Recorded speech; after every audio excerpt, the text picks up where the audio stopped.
જૂનાગઢમાં કોન્ટ્રાક્ટરની કામગીરી સામે સવાલો ઊભા થઈ રહ્યા છે। જૂનાગઢથી વિગતો મળી રહી છે।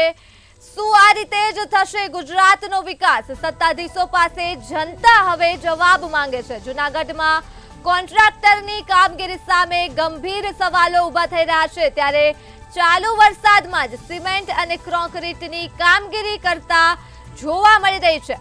જૂનાગઢથી આ વિગતો સામે આવી રહી છે। નરસિંહ મહેતા સરોવરની કામગીરીમાં લાલિયાવાડી જોવા મળી છે, તો ચાલુ વરસાદે સરોવરમાં સિમેન્ટ અને કોન્ક્રીટનું કામ જોવા મળી રહ્યું છે। તો ચાલુ વરસાદે જ સરોવરમાં સિમેન્ટનો રોડ બનાવાયો છે, ત્યારે સિમેન્ટનો રોડ એક જ દિવસમાં બેસી ગયો છે। તો ચાલુ વરસાદે કામગીરી કરતો આ વિડીયો સામે આવ્યો છે। તો ઝડપી કામ બતાવવા કોન્ટ્રાક્ટરની લાલિયાવાડી જૂનાગઢથી સામે આવી રહી છે અને અનેક ગંભીર સવાલો ઊભા થઈ રહ્યા છે। 60 કરોડના ખર્ચે સરોવરના બ્યુટિફિકેશનની કામગીરી કરવામાં આવી છે, ત્યારે એક જ દિવસમાં આ સિમેન્ટના રોડમાં તિરાડો પડી ગઈ છે। તો ધારાસભ્યએ કમિશનરને તપાસ કરવા માટે ભલામણ પણ કરી છે। તો જૂનાગઢ ખાતે કોન્ટ્રાક્ટરની કામગીરી સામે અનેક ગંભીર સવાલો ઊભા થઈ રહ્યા છે। શું આ રીતે જ થશે ગુજરાતનો વિકાસ? તો આ મુદ્દે જ આપણી સાથે સંવાદદાતા અમર બખાઈ જોડાઈ ચૂક્યા છે।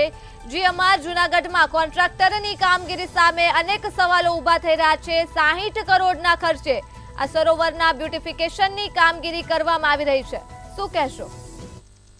ચોક્કસ કે જે રીતે જૂનાગઢ એક નરસૈયાની નગરી કહેવાય છે ને એ જ નરસૈયાની નગરીમાં ભ્રષ્ટાચારે માજા મૂકી હોય તેવા આક્ષેપો છે તે લાગ્યા છે।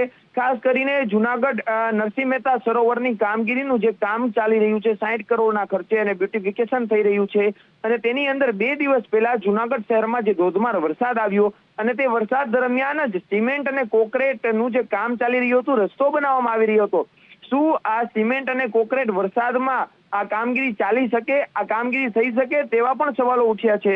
જ્યારે મહાનગરપાલિકાના અધિકારીઓ સામે પણ આંગળી ચિંતાઈ રહી છે કે શું મહાનગરપાલિકાના અધિકારીઓ, જવાબદાર જે અધિકારીઓ છે તે શું આ કામગીરીનું નિરીક્ષણ નહીં કરતા હોય? શું કોન્ટ્રાક્ટરને આ વરસાદ નહીં દેખાતો હોય કે વરસાદ આવે છે છતાં તે કામ કરે છે? આ તમામ સવાલો છે તે હાલ ઉઠી રહ્યા છે, અને જેને લઈને જૂનાગઢના ધારાસભ્ય સંજયભાઈ કોરડિયાએ 1 મહિના પહેલા મુખ્યમંત્રીને રજૂઆત કરી હતી કે આ સરોવરનું કામ જે ધીમે ધીમે ચાલે છે તે ઝડપી ચાલે, કારણ કે સરોવરની અંદર જે વરસાદી પાણીનો સંગ્રહ થતો હોય છે તેને બંધ કરવામાં આવે છે। તે બંધ કરવામાં ન આવે ને કામગીરી ઝડપી કરવામાં આવે, પરંતુ ઝડપી કામગીરીનું કહ્યું તો વરસાદમાં જ કામગીરી છે તે ચાલુ કરી દેવામાં આવી, જેને લઈને અનેક સવાલો છે તે ઊભા થયા છે। ચાલુ વરસાદે કામગીરી થતી હોવાના વિડીયો પણ સામે આવ્યા છે।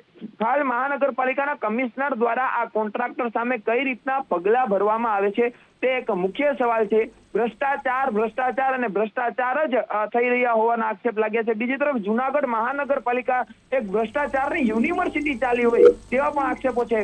હાલ આ સમગ્ર મામલે જે વિડીયો વાયરલ થયા છે ને જેને લઈને તપાસ કરવા ધારાસભ્યએ છે તે કમિશનરને રજૂઆત કરી છે। જી અમર, તમામ વિગતો બદલ આભાર। તો જૂનાગઢમાં કોન્ટ્રાક્ટરની કામગીરી સામે અનેક ગંભીર સવાલો ઊભા થઈ રહ્યા છે।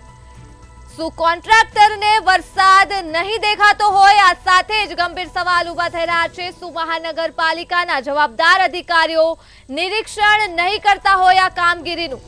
શું કોન્ટ્રાક્ટર સામે કડકથી કડક પગલાં લેવામાં આવશે? શું મહાનગરપાલિકાના જવાબદાર અધિકારીઓ આ કામગીરીનું નિરીક્ષણ નહીં કરતા હોય ત્યારે કોન્ટ્રાક્ટર સામે શું પગલાં લેવામાં આવશે? ગંભીર સવાલો ઊભા થઈ રહ્યા છે।